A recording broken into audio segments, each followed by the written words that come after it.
John Gard here to talk about adjusting coulters on your moldboard plow today. We'll start off in the shop before heading out to the field to do some fine tuning. Let's first talk about what makes a good coulter. When it comes to the diameter, the bigger the better. A larger diameter coulter allows you to pin the trash down rather than pushing it ahead, and it also allows you to run that coulter a given depth and keep that coulter hub and fork off the ground to let the residue flow more easily. Now when it comes to the antique plows that I typically use, there may be limitations to the blade size. The joiner shank may not wrap around a larger blade, and there may only be so much room between the plowshare and the plow axle or the plow frame. For most of these antique plows, 18 inches was the maximum diameter offered. So I try to use 17 to 8-inch diameter coulter blades on these plows I use for competing in plowing contests. Now if you can find a 15 or 16 inch diameter blade, that's definitely serviceable, but I certainly wouldn't want to go any smaller than that because you still need to run about 3 to 4 inches deep with that coulter blade and still keep that hub and coulter fork off the ground to let the residue flow. So you want the condition of your coulters to be in good shape, and you basically need to renew them back to new. You want the hub connection tight, and you want the shank and fork connection tight also. Now these coulters were NOS. They're as if they were brand new. And I shimmed this hub connection up a little bit, and it's still quite sloppy. And I think this fork and shank connection is way too sloppy. What I have done in the past is shim these up because these cone bearings are kind of a joke.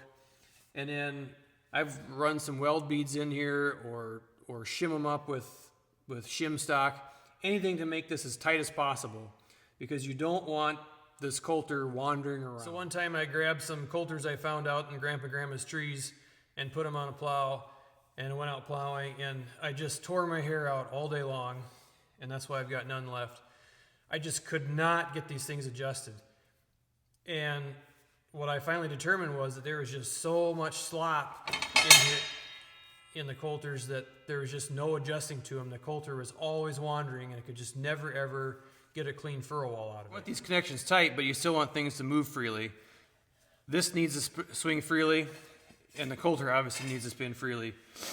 And that's the frustrating thing about these cone hub bearings, is you'll get it tightened down just to where you think it's good and tight, and then you'll find a hard spot and you'll have to back it out so that it spins freely.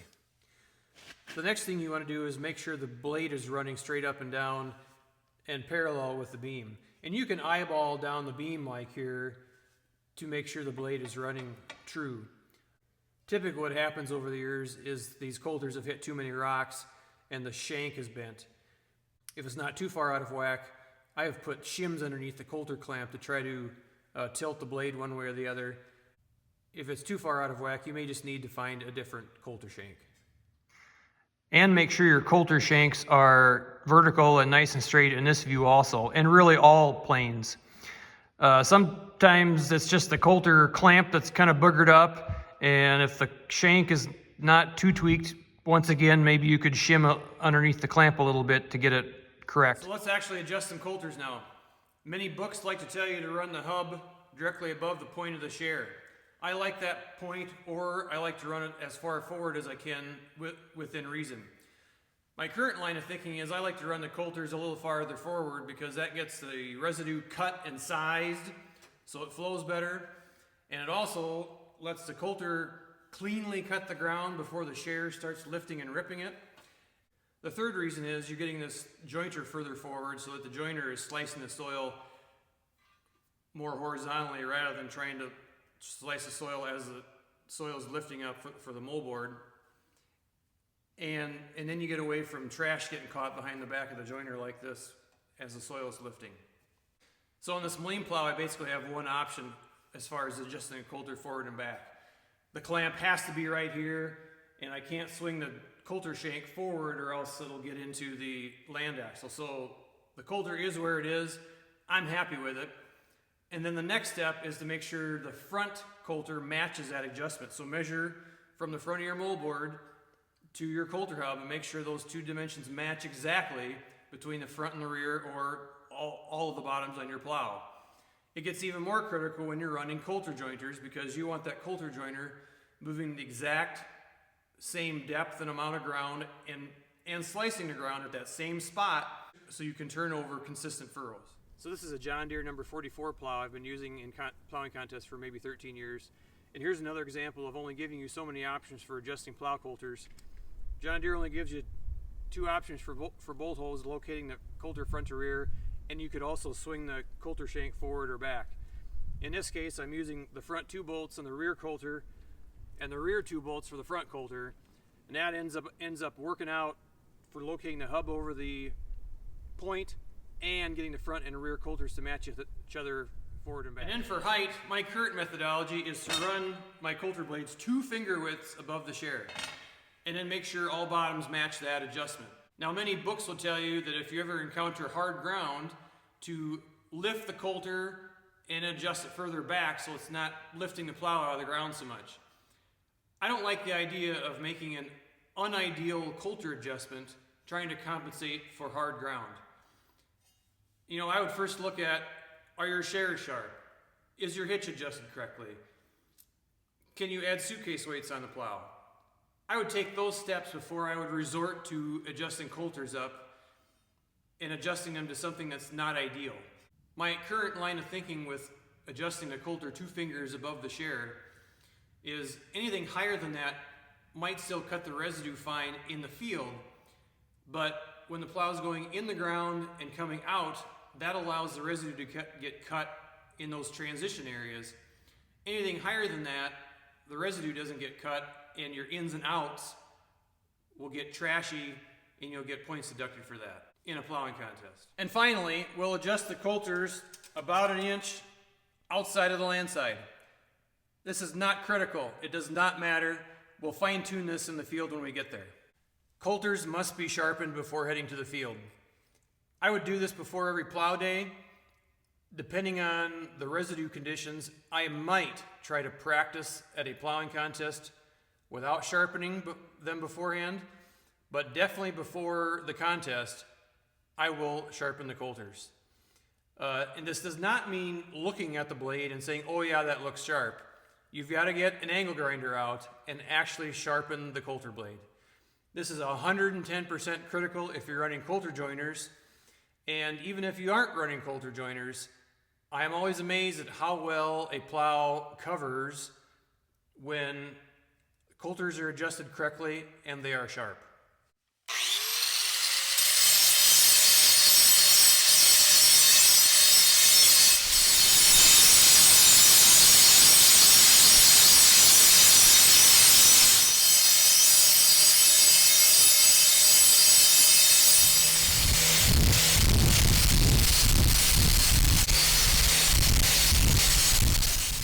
Now there's a method to this. I want just a blunt edge. I only want to take off only enough material as I have to, and it only needs to be a blunt edge just to give it a little bit of an edge to get that residue cut. Because you'll notice after you've plowed maybe a few hours with it that rocks will start dinging that edge up, and it doesn't take much rounding before residue does not want to get cut. Now there might be a situation where that blunt edge does not cut the residue if the residue is really heavy and wet, so I might put more of a knife edge on it. It'll ding the Coulter blade up worse, but if that's the difference between winning a plowing contest and not, I'll put that knife edge on. And don't forget to lube your Coulters up before you head to the field. And definitely give this shank fork connection a shot of oil. Keeping that lubed up and swinging freely is more important than the guy realized. So we finally made it to the field. The first step is to make sure the plow is running steady and that our hitch is correct, and you can check out my other video for that. The second step is to make sure the plow is running straight. And we can do that by eyeballing whether the beam is running parallel with the furrow wall. And if it is not, we need to make some adjustments to the tail wheel or the land sides and make the plow run straight. I really like fabricating land sides from scratch and adding adjustment so that I can move the land side in and out to be able to adjust how straight the plow pulls. Some plows don't even give you the adjustment to move the tail wheel left or right. if you're plowing 70 years ago and worried about maximum efficiency, yeah, you could use the tail wheel to adjust how straight the plow pulls. But nowadays, these tail wheels are wore out. They can move in side to side, up and down. I want the land side right away to support the plow, so I know that that plow is going to pull straight and not kick out or do anything weird. So I built this land side from scratch out of 3/8 by 4 flat stock. I made it as long as possible without getting into the tail wheel. John Deere would normally run a plow bolt through here to suck the land side and the frog to the standard, but I cut that out to make that separate. So now the land side is attached here and here by only 2 bolts. There are washers behind there so I can adjust this land side in or out, and this 100% is what I use to adjust how straight the plow pulls.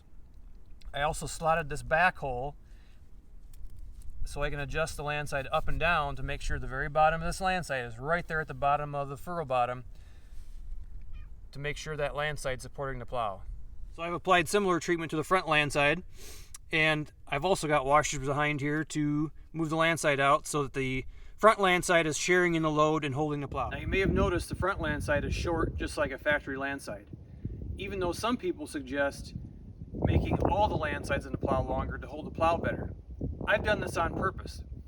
If you ever have noticed the dirt rolling off the front bottom, sometimes it has a tendency to chunk ahead and not turn over real well.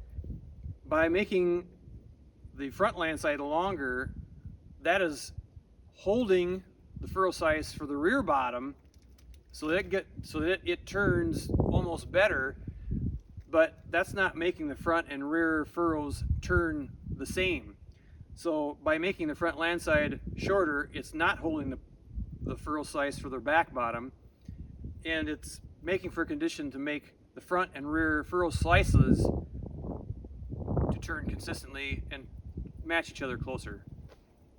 Minneapolis Moline's tail wheel is not adjustable left or right.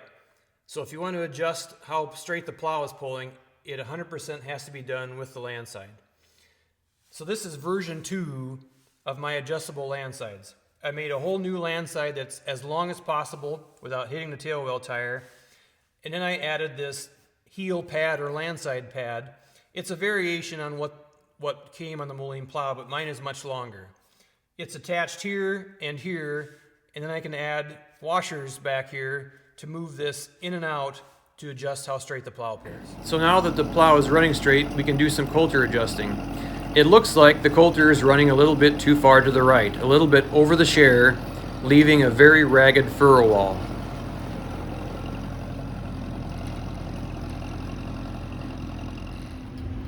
Never leave home without a permanent marker, boys and girls, because what I like to do is make a line across here so that when I'm adjusting my Coulter, I know that the shank is not slipping down on me.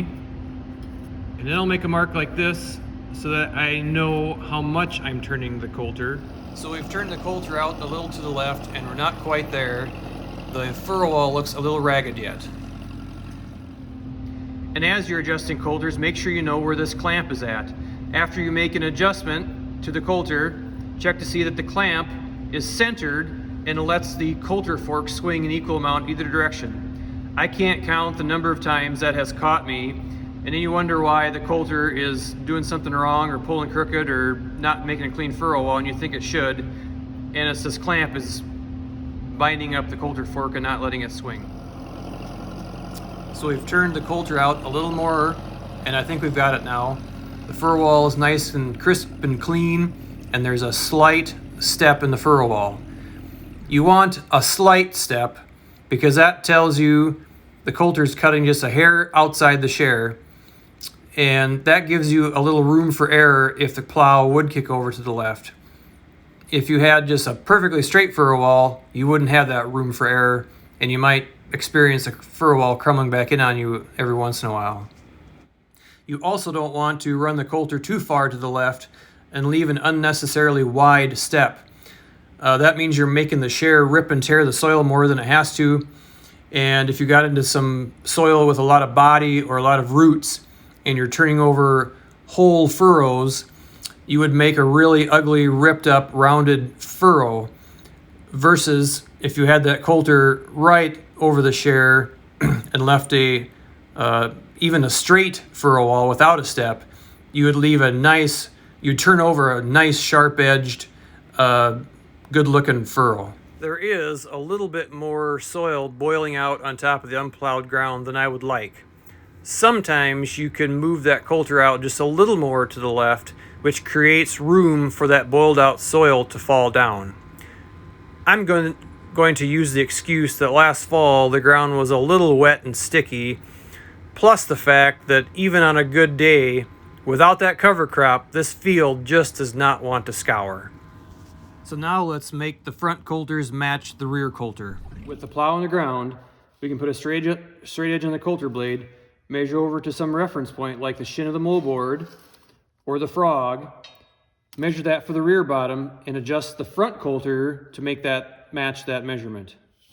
And so, with all Coulters adjusted the same relative to each plow bottom, we should be able to measure between each Coulter blade cut, and that measurement should match the frame width of the plow. So plow a few feet, obviously, after you've made an adjustment.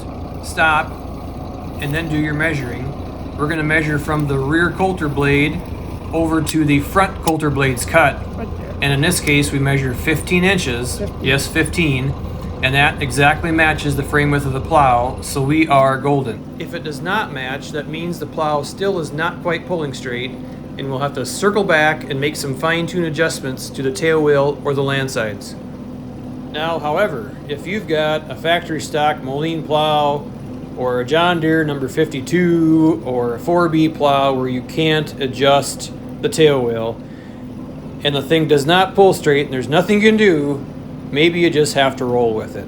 So if your 14-inch frame plow wants to plow 14.5 today, just roll with that and make all the bottoms match that.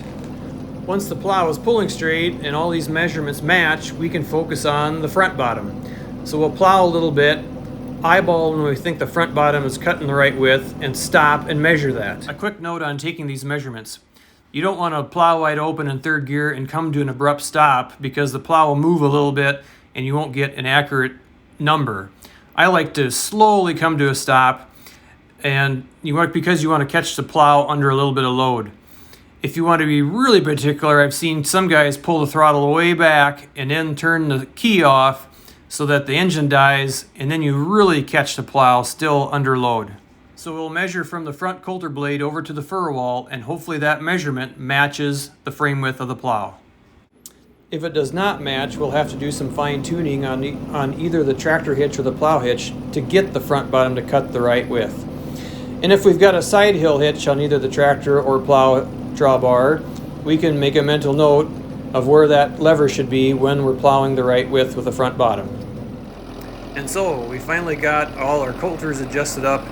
We're making a clean furrow wall, we're covering residue well, and all our furrows are matching. We're ready to win a plowing contest, or at least impress the neighbors, because there's nothing worse than the neighbors gossiping in the coffee shop about our poor plowing job. Thanks for watching, and catch you next time.